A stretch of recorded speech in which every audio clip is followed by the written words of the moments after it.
Good morning, students. Today we are going to start with the Delhi Sultanate.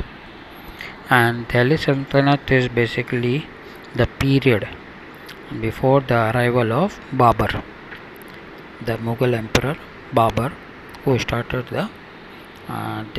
his dynasty. And this Delhi Sultanate period is from 1206 AD till 1526. Okay, and this is the period just before the Babur. The famous king from that dynasty is Akbar, as everybody knows about him.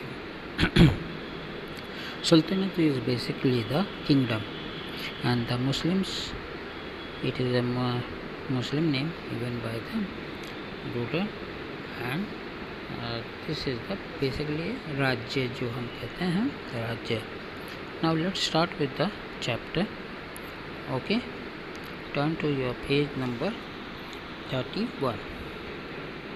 See here, the Turkish invader were newcomers to India, and they expanded the Muslim frontiers substantially. See, earlier Muslims were limited in the Turkey and nearby area, but this Turkish invaders, they are the people who started expanding the kingdom. Until then, the Turkish were very like Muhammad Ghori, who came to India and ruled India, and he died in 1206. His empire was divided among his generals, and that is the whole empire. Wherever the Muhammad Ghori ruled in India, it was divided into his generals, and among his generals, Qutbuddin Aibak, he was a very powerful general, the general of his Indian provinces. He looked after the Indian provinces and suppressed other governors, and he declared himself as the Sultan of Delhi. What he did, Qutbuddin Ahmad, Muhammad Ghori divided the kingdom into his generals, and among his generals, Qutb Aibak, he was a powerful general. He suppressed other generals, and he declared himself as Sultan of Delhi. And 1206, he laid the foundation of Delhi Sultanate. His dynasty was known as the Slave Dynasty because Qutbuddin Aibak was a slave of Muhammad Ghori. Okay, same way, Iltutmish and Balban. The Balban is Ghiyas-ul-Din Balban. They were also slave in their earlier career, and they rose to the level of king. See, we know that Babur came to India and he started the Mughal Sultanate, and before that there had been 5 dynasties who had ruled over Delhi. Delhi was the most prestigious place, and it was the place from where you can rule over India. If you have the throne of Delhi, it was considered that you are the most powerful king. Then just look at the earlier rulers of before Babur. It was slave dynasty, that was Qutbuddin Aibak, who started from 1206 and ruled up to 1290. Then came Khilji dynasty. Khilji dynasty started from 1290 and it was almost for 30 years. It was ended in 1320. Then came Tughlaq dynasty. It started from 1320 and it came to end in 1414.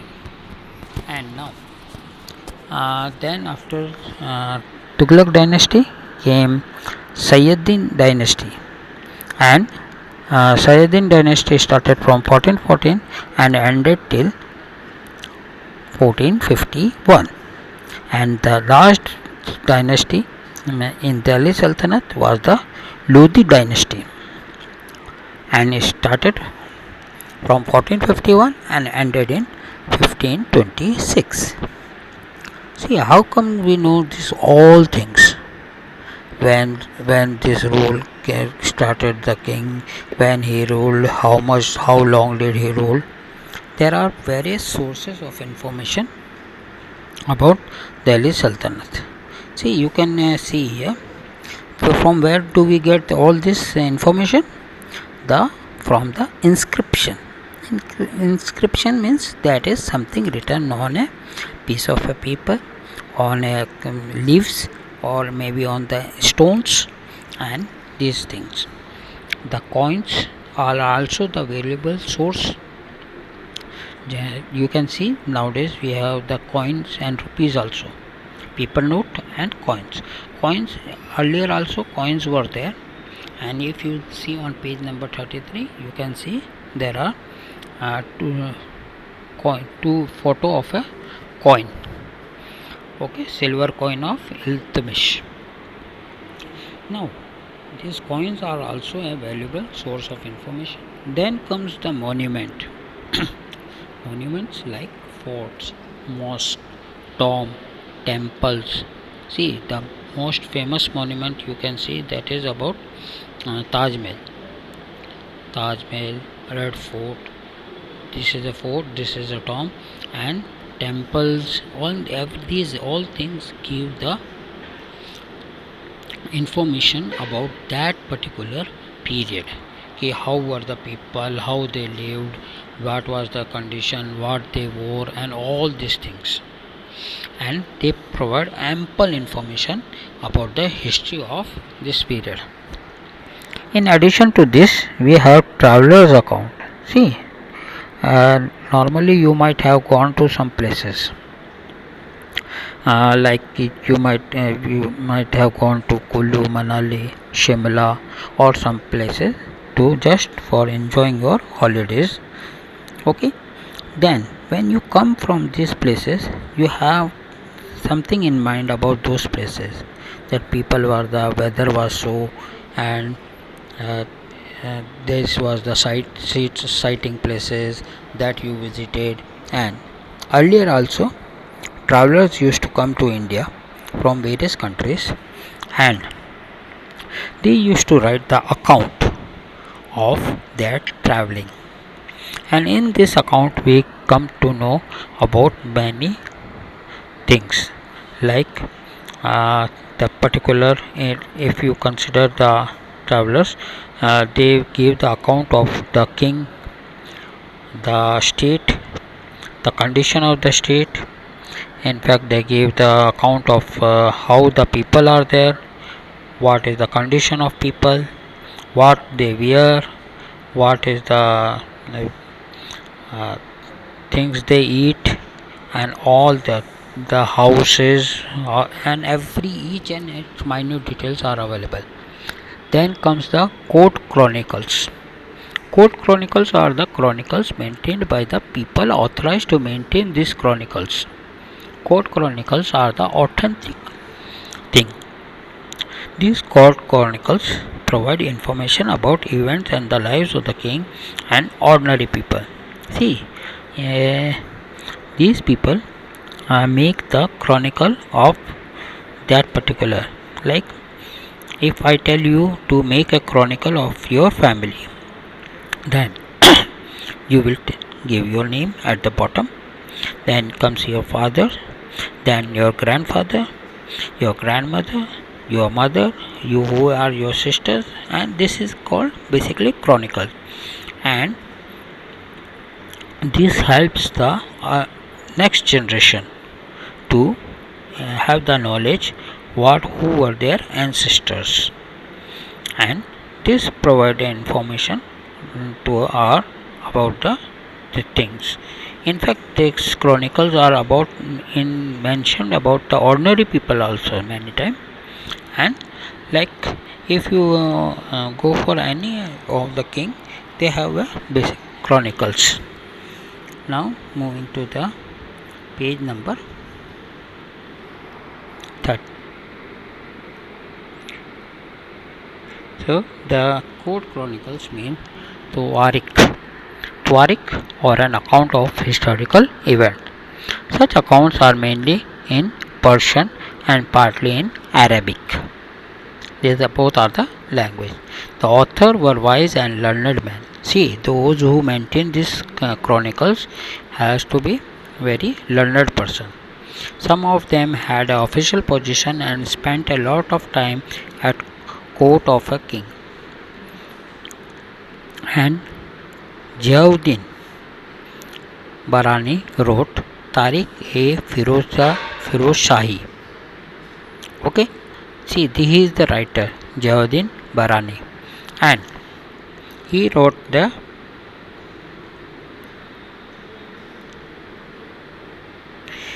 Ziauddin Barani wrote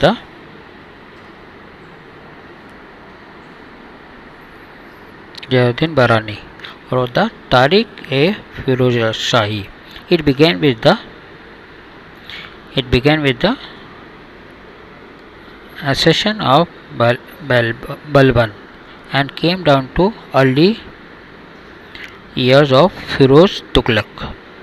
यानी जब से from when Balban started ruling till Firoz Tughlaq, he have written each and everything in his this Twarik, that is the court chronicle. Then came Minhaj-e-Siraj, wrote on the earlier history of Delhi Sultanate. That is the earlier, यानी 1206 nearby that. Not much information about the ordinary people. The authors of the historian have given an excellent description of the major events. But there were reasons why these chronicles fails to provide much information about the life of ordinary people, ordinary man and woman. First, they held an official position. For example, Ziauddin Barani held an important post in revenue department. His whole effort was to please the Sultan, who rewarded them with gifts and money. How could they depict people's poverty and misery? Secondly, they lived in cities. They had no opportunity of going to villages and see how the ordinary people lived there.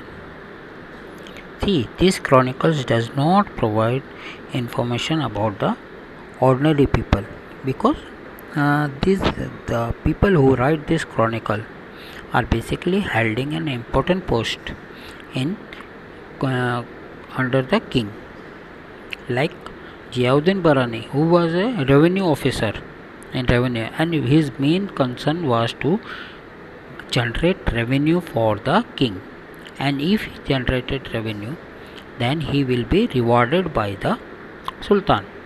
And reward was not like कहते हैं you get golden necklace, golden coins and many other things, money also. So they did not wrote anything about the poverty and people's suffering. Secondly, these people like Ziauddin Barani, they lived in cities and they did not visit the villages and see how the ordinary people lived there. These all things came that there was a not much information about the ordinary people. Then comes bias in their account.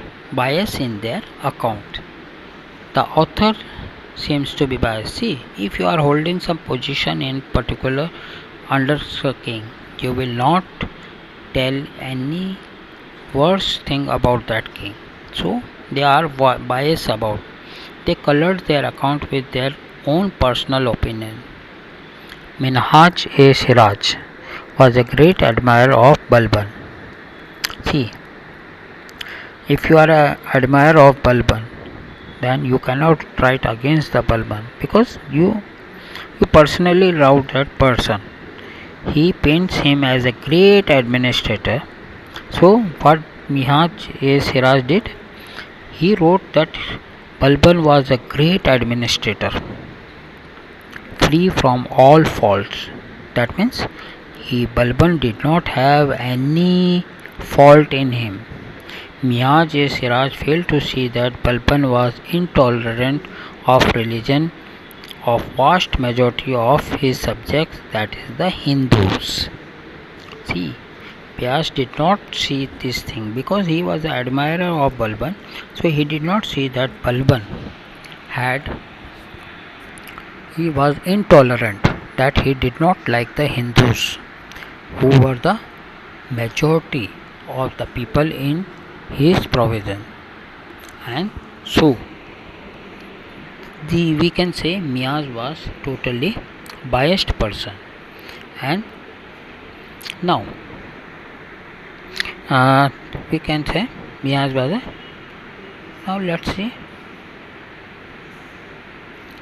Miaz-e-Siraj showed bias against Razia Sultan because she was a woman. Okay, Razia Sultan was a brave and energetic, but Miaz-e-Siraj, like other nobles, would not like. See, that was the time when no women were in the ruling. But Razia Sultan came and she started ruling, and she started ruling from 1236 to 1240. That is almost 4 years, because after Iltutmish died, there was a woman. This was the only daughter, his daughter Razia Sultan. But she had to face many oppositions also, but still she but finally after 4 years they plotted something against her and she was put to death. So now see, Miaz-e-Siraj showed bias against Razia Sultan because she was a woman. They had this mentality. Razia Sultan was a brave, energetic, but like all other nobles, they would not like to be ruled by a woman. They see, that was the mentality that was there, that a king should be a male. A woman cannot be a king. According to him, women are supposed to be subordinate to men. See, this is thing what I was telling you. Miaz-e-Siraj knew that what he believed, women are, just hold on.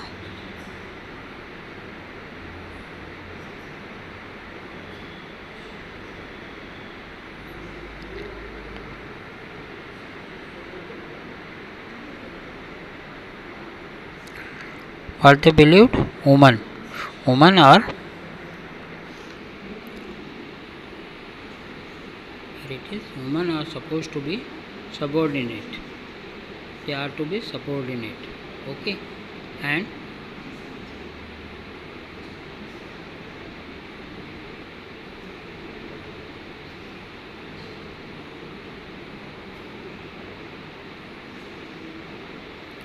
they believed that women should be subordinate to men. They should work under men. And Ziauddin Barani was highly educated man. He knew the duties of a historian, yet he was not free from bias prejudice.